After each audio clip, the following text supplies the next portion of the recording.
Alright, well, excuse me, I can't even see what color that is because I have the Night Raid goggles on. I think I did see a green door, a green keycard door somewhere. Oh, I want to actually see if I can give Zin... What's it called? I think my best course of action is going to be to give him the defense 4. Which I can't do. I would have to put it here. Oh no, is it only fire? No, all course is okay.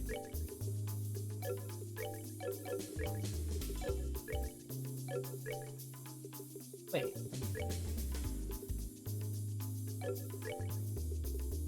Oh, because I already have a defense 3. Right.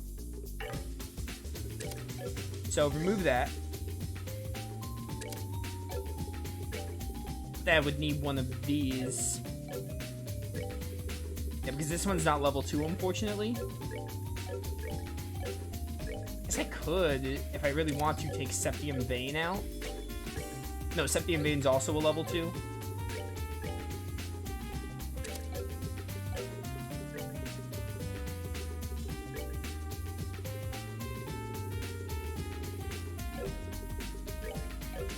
It's only an Earth.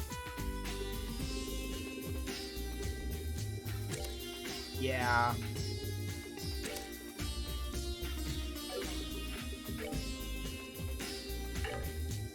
Oh, I can't have Petrified Ammu. Alright, well, this is... If I literally had this slot upgraded, I can do this.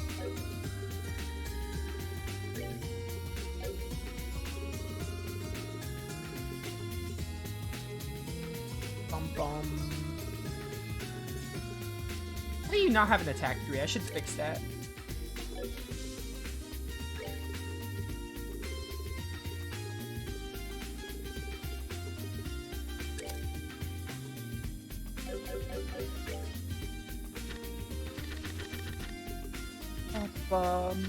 There's an Earth Wall. Past it somewhere. Or for space or whatever. This is 5 space.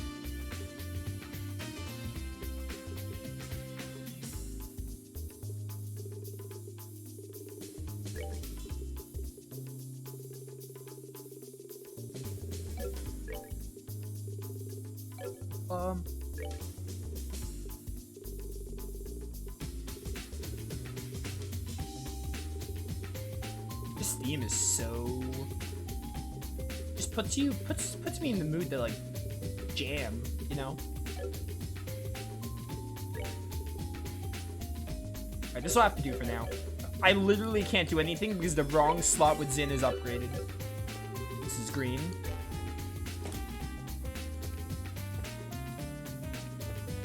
Hey, Star Rabbits? Star Rabbits. Probably for Estelle.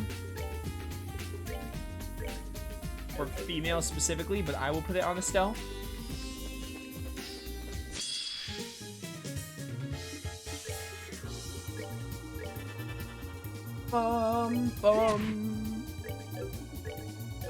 Kevin almost has 200 CP, which is great.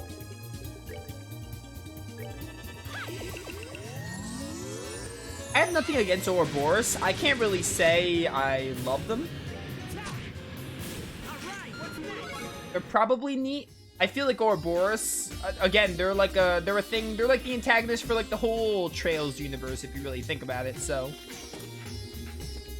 I feel like someone coming from playing all the games would have a better opinion on that. I don't really hate Ouroboros. I just don't really like love them. They're neat, I suppose. The idea of the games like being one connected storyline and then Ouroboros like playing a part in all of them is really cool.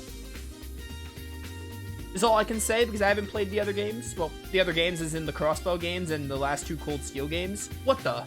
That's the thing from before. Oh boy, that's definitely the same one as Beneath the Castle. Why is it here of all places? And far more importantly, why are there 2 of them? This is already complicated enough. World, thanks. I agree. This place seems more of a house of horrors with every step as we take. Alright, so that was just a little dialogue thing.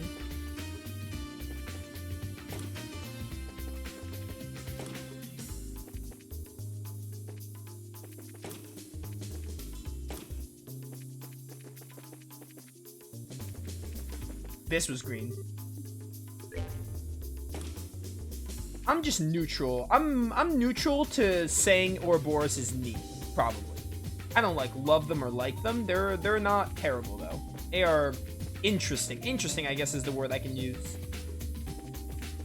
The concept of having like a game of like one, like Trails in the Sky is like the setting. It sets the stage for the rest of the Trails games because they're all one connected universe. And the idea that Ouroboros plays a part in like all of them, even if it's like behind the scenes and stuff, is really cool. But that's more complimenting like, oh, Trails is such a... I don't know why I did that. Trails is such a unique thing for doing that kind of storytelling. Which is probably what draws people to the series so much and what makes people like the series. Like, that's probably one of the best things about it, I can see. Hello. Is this Slurred? No, it's not the entrance. Alright. Naptime cookie. Found a scrap of paper with a naptime cookie recipe written on it. Sorry, but I'm cutting you off. Interesting. I don't know what I do with that.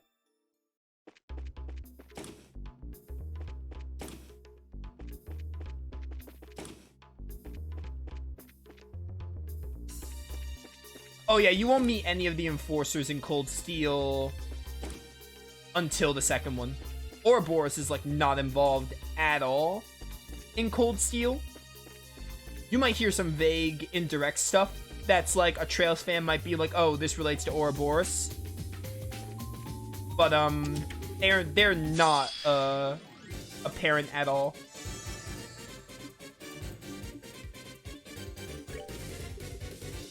I mean, considering you don't even see them. Yeah, exactly. Playing behind the strings counts. Like, that's what I mean. Like, a villain doesn't have to always appear. I like villains that, like, play behind the scenes. A good example I can think of is probably Horizon Forbidden West, mostly, because in Zero Dawn, they kind of built up Silence as, like, somewhat of an antagonist. But in Forbidden West, Silence didn't appear constantly throughout the game. He was always, like, Regala was, like, the main antagonist of Forbidden West. But Silence was, like, the mastermind of it all. Like, Silence was, like, playing the strings and everything. So, I definitely like those kind of villains, too. It makes you look at the storytelling in a new way, an interesting way.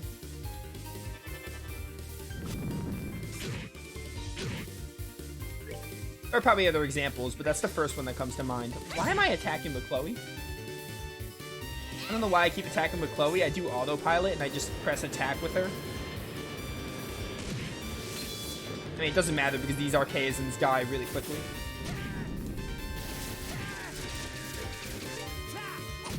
Goodbye. Yeah, I can definitely see them playing the strings in certain games. Like, maybe when I play Cold Steel 1 again, I'll probably pick up on things that wasn't prevalent in when I first played. Like, I wouldn't be able to tell you Cold Steel that they played a part. Like, little do I know, maybe they were, like, playing the strings or doing something to influence the events of Cold Steel. But I wouldn't be able to tell you because that was my first Trails game. But on a replay, new perspectives and all. Bye. That was the easiest monster chest of my entire career. Not bad. Ooh, attack 4. Somewhere deep down in the last pulsing remnants of your soul, you know you're a monster. I'm no monster. Don't be crazy. Okay then. Moving right along. Apparently chapter 2 of Cold Steel references Joshua and Estelle. Probably very indirectly, but I'd imagine if you played Sky, people are like, oh, that's definitely like Estelle and Joshua. I don't know what it is you're referring to, but I believe you. I'll take your word for it.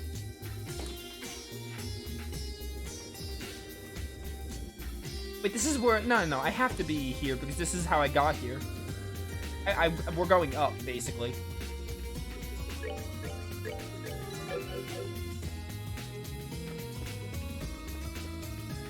I knew Estelle and Joshua were the protagonists of Sky 1 before I played Sky 1. This is where I came from. Like, I knew, because technically, my first Trails game was Cold Steel. However, technically, I played Sky, like, I think it was, like, either during Cold Steel, because I played Cold Steel twice. I played Cold Steel once, and I made it to, like, the North Highlands and never finished it, and then I played it again when I did my playthrough and finished it. I played Sky around that time as well, played for, like, 2 to 3 hours, so I remembered that Estelle and Joshua were the protagonists of that game, so if I played Cold Steel, I would have been like, oh, if they said it by name, I would have been like, hey, Estelle and Joshua, characters from the first game. Like, I knew they were the protagonists. But obviously, I wouldn't know any specifics because I didn't finish Sky. I didn't even make it very far when I played it that one time.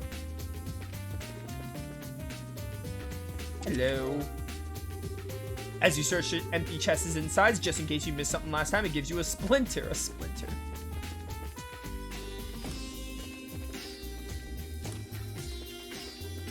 Maybe I don't need to be here. Maybe it was just for that one chest.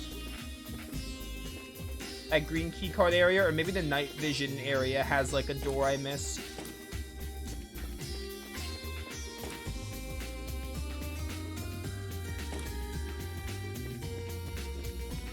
Blue, red. Oh, I can use... No, I already went in here. This takes me back down.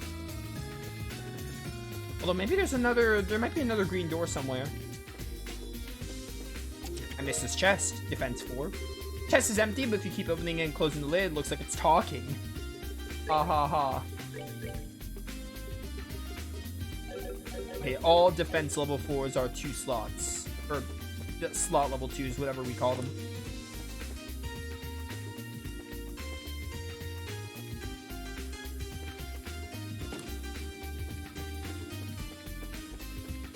Yeah, the worst entry is 4, I can imagine. Whoops, not red. I meant to use green.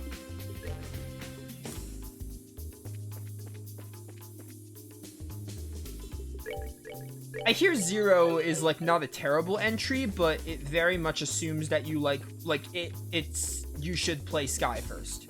Because apparently there's like straight up stuff that connects with Sky in 0. Like, you could start there, from what I've heard, of course. You could start there, but it's recommended you don't. Sky and Cold Steel are better starting points, obviously Sky being the best one. We talked about this many times. There's nothing in the chest. You briefly wonder if you can use it as a makeshift boat. Starting at Cold Steel 4 is like ridiculous. Why would you start at like the Avengers Endgame of the Trails series? Even starting at Cold Steel 3 is questionable. In the dust, you can faintly make out the imprint of whatever was here previously. Of course, I say this as in, like, questionable, because, like, people aren't gonna know, like, about how story-driven and connected the series is. Off the cuff, right away.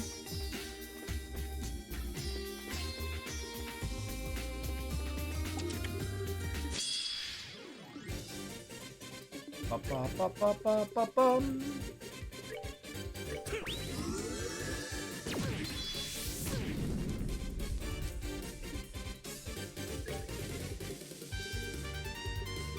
Cold Steel kinda works. Start of a new arc. I'll take kinda works. Kinda works is like, that's why, I guess questionable what I say is accurate. Like, you could technically start there, but it's definitely not recommended.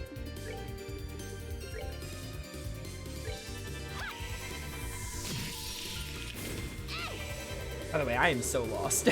But I did find this monster chest, so this isn't a complete waste of my time.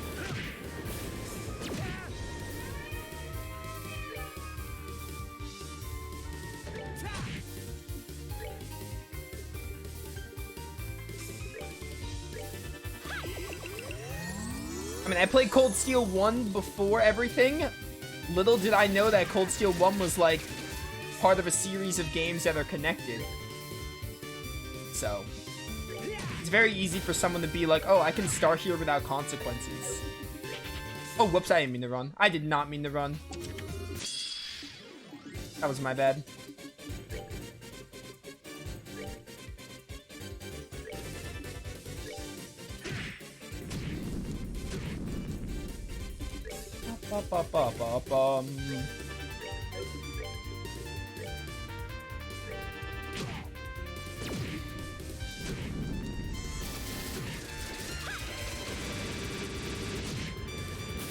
aerial did in fact hit something. It's a good thing Kevin hit the one all the way back there.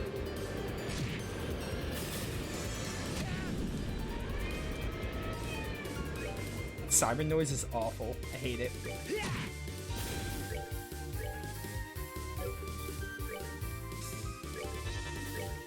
Punch.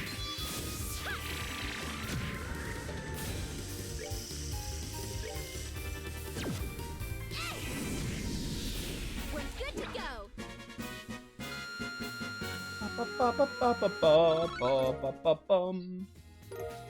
Winless, however you pronounce that. This is for Kevin. So it might be a good time to use an EP charge. Still jam into this track. I love it.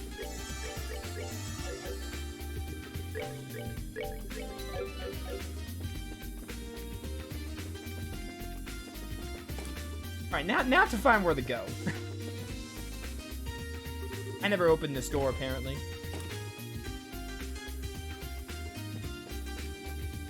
Oh, this is just a, This is the thing we saw before.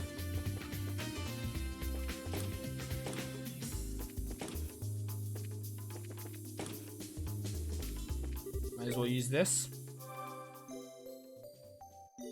I do have like 80 EP charges, so it's not like I wasted an EP charge. Plus, I have so much Mira.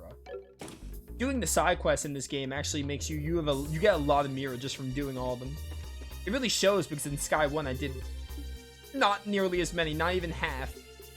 Maybe like 20%, maybe 30. But even then, that's a stretch. See, I would assume we have to be on this floor because it's always been like you go up a floor and then look around, but...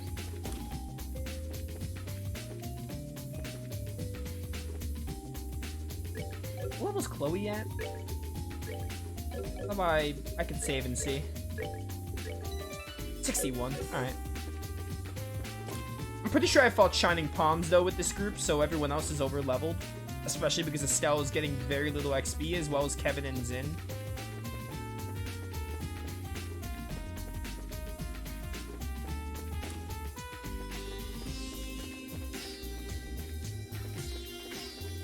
This room is new. Tyrol Bomb. You lift the chest over your head and shake as hard as you can, but nothing comes out. Well, it was an impressive display of strength at least. Nothing in here, good. We don't want people refilling these while we're not looking. I think Kevin already did. Back at the towers. Chest is as empty as that promise you made, you know which one. Yo, along with who the Grand Master is, the biggest Trails mystery is gonna be who is behind all these chests. Imagine if that's like actually a plot point. That'd be wild.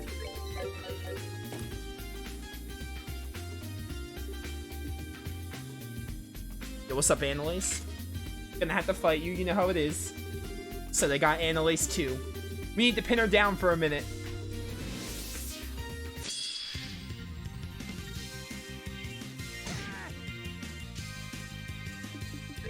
Everyone is so high on CP. Gonna make this fight stupid easy.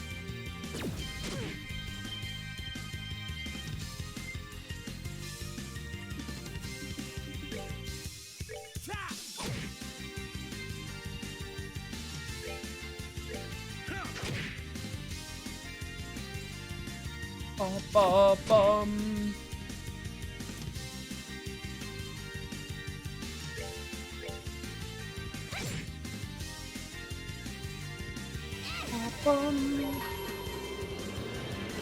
Yeah, the whole chest thing was a joke. I'm not expecting them to actually make that like a plot point. It was more of a, it's more of a meme. It'd be more of a meme kind of thing instead. That does just seem like something the developers do to be funny and put it in their game.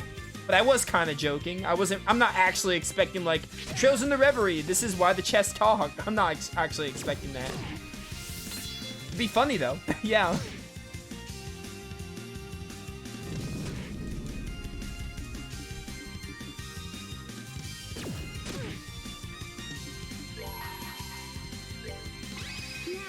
Ba-ba-bum. Feel these battered wings.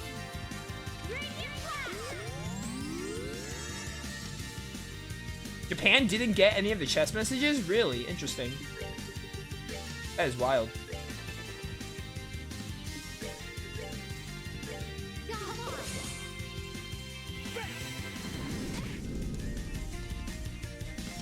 Anelace has not gotten a turn in forever. She's about to get one soon enough.